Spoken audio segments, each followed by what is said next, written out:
नमस्कार विद्यार्थियों। अर्धवार्षिक परीक्षा अभी आपके कुछ एक दिनों के बाद में होने वाली है और इस परीक्षा को बड़ी मजबूती के साथ में तैयार करने के लिए मैं आपके साथ में खड़ा हूं। और आज मैं कक्षा 8वीं सामाजिक विज्ञान का मॉडल पेपर लेके आया हूं। देखो, अर्धवार्षिक परीक्षा और टेस्टों के अंदर जितने ही आपके नंबर ज़्यादा आएंगे उतने ही आपके चांस ज़्यादा है, क्योंकि 20 अंक है विद्यालय की तरफ से भेजे जाते हैं शतरंग के रूप में। तो वो आपके 20 में से 20 भेजे जाएंगे यदि आपकी तैयारी मजबूत रहती है। तो इसी कड़ी में मैं आपको समय समय पर है मॉडल पेपर ला कर दे रहा हूँ ताकि आप आसानी से एक अच्छी तैयारी कर सकें। आज सामाजिक विज्ञान कक्षा 8वीं, पहले आपके ऑब्जेक्टिव प्रश्न है कि ब्रिटिश भारत का इतिहास पुस्तक के लेखक थे, है ना। एक ये पुस्तक है, बुक है ब्रिटिश भारत का इतिहास। तो ये है आपके जेम्स मिल की। किसकी है? जेम्स मिल की है, जिसने भारतीय इतिहास को है 3 भागों में बांटा था। ये आपको पिछले मॉडल पेपर में मैंने बताया था। प्रश्न संख्या 2 है कि भारत का अंतिम शक्तिशाली मुगल बादशाह था। तो भारत का अंतिम शक्तिशाली मुगल बादशाह है वो आपके औरंगजेब था। यदि आपके ऐसा पूछा जाए कि भारत का अंतिम मुगल बादशाह कौन था, तो आपके बहादुर शाह जफर था, है ना। बहादुर शाह जफर है वो अंतिम मुगल बादशाह था। जबकि अंतिम शक्तिशाली, ये जो शक्तिशाली नाम आ जाता है, तो इस शक्तिशाली के रूप में आपको क्या करना होगा? औरंगजेब लगाना होगा। बढ़ते हैं आगे। प्रश्न संख्या 3 है कि रैयतवाड़ी नाम भी मिलता है आपके व्यवस्था को किसने विकसित किया था? रैयतवाड़ी जो व्यवस्था है अंग्रेजों के द्वारा कर लेने के लिए लगाई गई थी, जो कि थॉमस मुनरो के द्वारा है इनकी शुरुआत की गई थी। विकसित किसने किया था? थॉमस मुनरो के। प्रश्न संख्या 4 है कि अवध रियासत को अंग्रेजों द्वारा कब्जे में लिया गया था। देखो, गोद निषेध प्रथा और हड़प नीति के तहत है अवध रियासत को है अंग्रेजों ने अपने कब्जे में लिया था। वो लिया था 1856 को। कब लिया था? 1856। अब आपके जो प्रश्न है कि रिक्त स्थानों की पूर्ति कीजिए, इसमें खाली जगह में आपको लिखना है अंग्रेजों ने आदिवासियों को जंगली और बर्बर के रूप में वर्णित किया था। किसके रूप में? जंगली और बर्बर के रूप में वर्णित किया था। मतलब आदिवासी जो होते हैं वो कौन है, कैसे हैं? जंगली है और बर्बर है, ऐसा अंग्रेज कहा करते थे। झूम खेती में बीज बोने के तरीके को कहा जाता है, वेरी इंपॉर्टेंट है, ध्यान देना।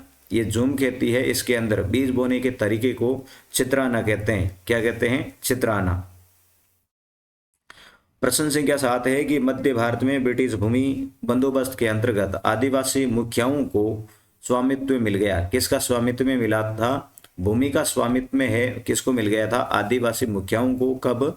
मध्य भारत में ब्रिटिश भूमि बंदोबस्त के तहत।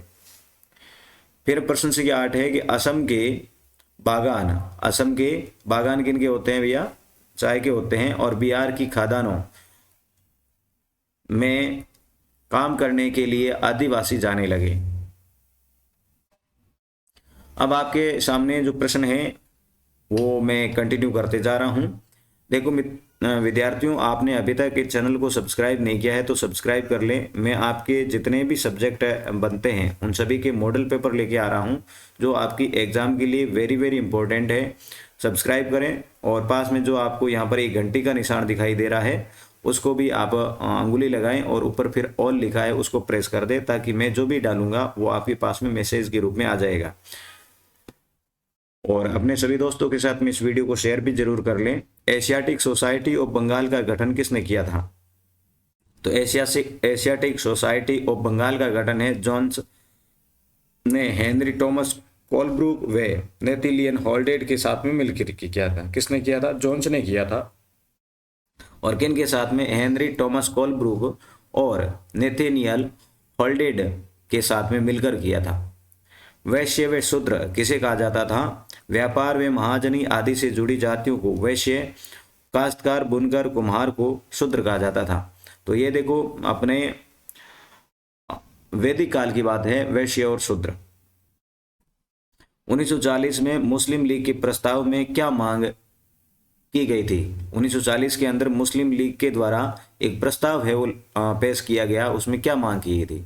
तो इस प्रस्ताव में देश के पश्चिम और उत्तर की तरफ, जैसे ये भारत है ना, इसकी इस साइड में वह पूर्वी क्षेत्रों, मतलब अपना जो भारत है ये जो पूर्वी क्षेत्र है, मुसलमानों के लिए स्वतंत्र राज्यों की मांग की गई थी। इसमें उपमहाद्वीप के मुसलमानों के लिए स्वायत्त व्यवस्था की मांग की गई थी। ठीक है, आगे बढ़ते हैं। प्रश्न संख्या 12 है कि प्राकृतिक संसाधन किसे कहते हैं? तो वे संसाधन जो प्रकृति से प्राप्त होते हैं वे अधिक संशोधन के बिना उपयोग में लाए जाते हैं, प्राकृतिक संसाधन कहलाते हैं। देखो, प्रकृति से सीधे प्राप्त होंगे और उसमें ज़्यादा कोई परिवर्तन या संशोधन करने की जरूरत नहीं है और मानव के उपयोग में आ जाते हैं, उसे अपन क्या कहेंगे? प्राकृतिक संसाधन कहेंगे। अलवणीय जल की आपूर्ति की कमी प्रमुख कारण कौन से हैं? अलवणीय जल की आपूर्ति की कमी के प्रमुख कारण क्या हैं? तो जल प्रदूषण, बढ़ती जनसंख्या, बढ़ता नगरीकरण, भोजन व नकदी फसलों की बढ़ती मांग आदि है अलवणीय जल की आपूर्ति की कमी है। अलवणीय मतलब ताज़ा जल जो है ये उनकी आपूर्ति क्यों नहीं हो रही है? तो जल में प्रदूषण है, जनसंख्या बढ़ रही है, मांग ज़्यादा है, बढ़ती नगरीकरण मतलब नगरों की व्यवस्था हो रही है तो पानी वेस्ट ज़्यादा हो रहा है, वहाँ पर फैक्ट्री ज़्यादा लग रही है, भोजन में ज़रूरत पड़ रही है और नकदी फसलों की बढ़ती हुई मांग जिसके अंदर पानी की आवश्यकता अधिक करती है। भारत में कृषि का महत्व बताइए। भारत में कृषि का क्या महत्व है? भारत एक कृषि प्रधान देश है। यहाँ की दो तिहाई जो जनसंख्या है, मतलब अपन कितने कह सकते हैं, 66% जो जनसंख्या है कृषि और उससे संबंधित कार्यों में संलग्न है। भारतीय सकल घरेलू उत्पाद में 26% योगदान कृषि का है। देखो, सकल घरेलू जीडीपी जो है, जीडीपी के अंदर इसका कितना योगदान है? 26% है। ये देश को खाद्य सुरक्षा तथा कई उद्योगों को कच्चा माल उपलब्ध कराती है। कौन? कृषि। आगे बढ़ते हैं। 15 नंबर क्वेश्चन, कौन सा उद्योग प्राय आधुनिक उद्योग का मेरुदंड कहा जाता है और क्यों? देखो, वेरी इंपॉर्टेंट क्वेश्चन है। आधुनिक उद्योग का मेरुदंड लोहा इस्पात उद्योग कहलाता है। कौन सा? लोहा इस्पात उद्योग कहलाता है, क्योंकि लोहा इस्पात उद्योग अन्य दूसरे उद्योगों के लिए आधारभूत मशीनरी और औजारों का निर्माण करता है। देखो, लोहा यदि नहीं है तो मशीनें बनेगी नहीं, अन्य औजार नहीं बनेंगे, मशीनें और औजार जब नहीं बनेंगे तो बाकी वाले उद्योग भी बहुत प्रभावित होंगे। इसलिए लोहा इस्पात उद्योग को अन्य उद्योगों मतलब आधुनिक जो उद्योग है उनका मेरुदंड कहा जाता है। लोगों को एक संसाधन क्यों समझा जाता है? लोग खुद, मानव संसाधन आपने पढ़ा होगा, संसाधन क्या है? मानव संसाधन, खुद मानव भी एक संसाधन है। तो मानव को संसाधन क्यों कहा जाता है ये आपको बताना है। तो किसी देश के स्वस्थ, शिक्षित, प्रशिक्षित और ज्ञान कौशल से परिपूर्ण लोग अपनी आवश्यकताओं की पूर्ति के लिए प्रकृति से प्राप्त पदार्थों को संशोधित कर संसाधन में बदलने का कार्य करते हैं। देखो, यदि प्रकृति से जैसा मिल रहा है वैसा ही यूज किया जाए तो यूज करने योग्य बिल्कुल कम रहते हैं। मानव ही अपनी शिक्षा से, है ना, अपना कौशल से उनको संशोधित करता है और फिर है उनको उपयोग में लेता है। इसलिए लोगों को एक महत्वपूर्ण संसाधन माना जाता है। फिर आपके है कि संविधान क्या है? तो संविधान नियमों का एक ऐसा समूह है। किनका? नियमों का एक ऐसा समूह है जिसको एक देश के सभी लोग अपने देश को चलाने की प्रणाली के रूप में स्वीकार करते हैं। नियमों का एक समूह जिसको देश के सभी लोग अपने देश को चलाने के लिए एक प्रणाली के रूप में स्वीकार करते हैं। आधुनिक देशों में ये स्थिति सामान्यतः लिखित रूप में पाई जाती है। अतः जिस दस्तावेज में हमें ऐसे नियम मिलते हैं उसे संविधान कहा जाता है। मतलब जिस दस्तावेज में, जैसे एक बुक है, उसके बुक के अंदर किसी देश को चलाने की एक नियमावली है ना, तो उनको अपन क्या कहेंगे? संविधान कहेंगे। तो भारत का भी ऐसा ही है। धर्मनिरपेक्षता का महत्वपूर्ण तथ्य लिखिए। धर्मनिरपेक्षता का एक महत्वपूर्ण तथ्य यह है कि किसी भी व्यक्ति के द्वारा अन्य दूसरे व्यक्ति के प्रति धार्मिक आधार पर भेदभाव नहीं किया जाए। देखो, धर्मनिरपेक्षता का अर्थ है कि कोई भी ये मान लो कि ये ए व्यक्ति है, ठीक है, और ये बी व्यक्ति है, तो ये किसी भी धर्म का है तो धर्म के आधार पर कि भाई तू उस धर्म का है तो तुझे ये सुविधा दी जाएगी, तुझे ये सुविधा नहीं दी जाएगी, इस प्रकार का कोई भेदभाव नहीं किया जाता है, तो उसे धर्म निरपेक्षता कहते हैं।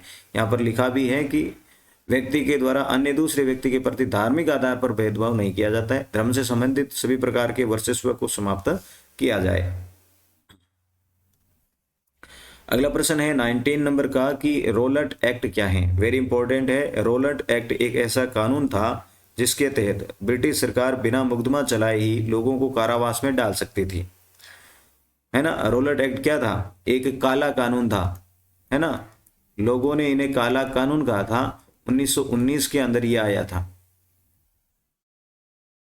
अतः ये अंग्रेजों द्वारा भारत में की जा रही मनमानी का एक उदाहरण था। मतलब उनके अनुसार जो भी लोग दिखा, अंग्रेजों को लगा कि इसको अंदर जेल में देना है तो वो दे सकते थे। यही रोलट एक्ट था। तो इसमें अंग्रेजों की बिल्कुल मनमानी थी। डॉक्टर सत्यपाल और डॉक्टर सैफुद्दीन तथा महात्मा गांधी सहित भारत के सभी राष्ट्रवादी नेता रोलट एक्ट के खिलाफ थे। लेकिन प्रबल विरोध के बाद भी इस कानून को भारत में 10 मार्च 1919 में लागू कर दिया गया। और फिर है जलियांवाला बाग हत्याकांड होता है, आप सभी को पता है। ये 10 मार्च को लागू करते हैं तो 13 मार्च को वो घटना हो ही जाती है। तो इन्हीं के कारण है वो जलियांवाला बाग होता है रोलट एक्ट के विरोध में। फिर है न्यायिक समीक्षा से आप क्या समझ, आपका तात्पर्य क्या है? न्यायिक समीक्षा क्या होती है देखते हैं। संसद द्वारा पारित किया गया कोई भी कानून संविधान के आधारभूत ढांचे का उल्लंघन करता है तो वह उस कानून को रद्द कर सकती है। इसे ही न्यायिक समीक्षा कहा जाता है। देखो, कोई भी एक कानून बना है और वो कानून है संविधान के नियमों के विरुद्ध है, तो न्यायपालिका क्या करेगी? उसे रद्द कर सकती है। इसे ही न्यायिक समीक्षा कहते हैं। न्यायालय के द्वारा है उस पर कानून पर समीक्षा करना। आदिवासी लगातार हाशिए पर क्यों खिसकते जा रहे हैं? 2 कारण लिखिए। आदिवासी लगातार हाशिए, हाशिए का अर्थ है मतलब समाज की मुख्य धारा से हटना, है ना। जैसे ये समाज है और समाज की मुख्य धारा से बाहर होना ही क्या कहलाता है? हाशियाकरण कहलाता है। तो ऐसा आदिवासी क्यों हो रहे हैं? तो आदिवासी विभिन्न कारणों से अपने वन भूमि को खोते जा रहे हैं, जिससे उनकी आजीविका के साधन समाप्त हो रहे हैं। क्योंकि आदिवासी जंगलों में निवास करते हैं, वन भूमि में निवास करते हैं, तो वन भूमि है बिल्कुल कम हो रही है। इस वजह से आदिवासियों को अपनी आजीविका प्राप्ति हेतु कस्बों और शहरों की ओर पलायन करना पड़ता है, जहां वे गरीबी रेखा के नीचे जीवन यापन करने को मजबूर हैं।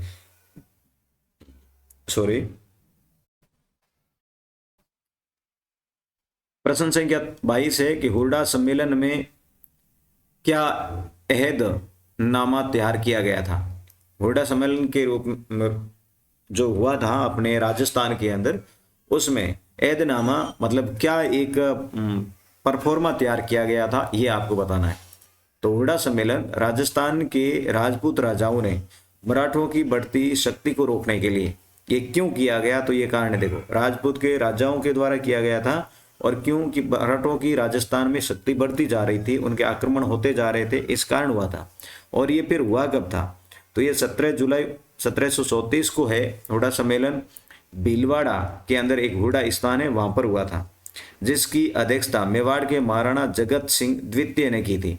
और हुरडा सम्मेलन की जो अध्यक्षता है वो किसने की थी? मेवाड़ के महाराणा जगत सिंह सेकंड के द्वारा की गई थी। इसमें आमेर के सवाई जय सिंह, जोधपुर के अभय सिंह और नागौर के भक्त सिंह, कोटा के महाराव दुर्जनशाल आदि शासकों ने भाग लिया।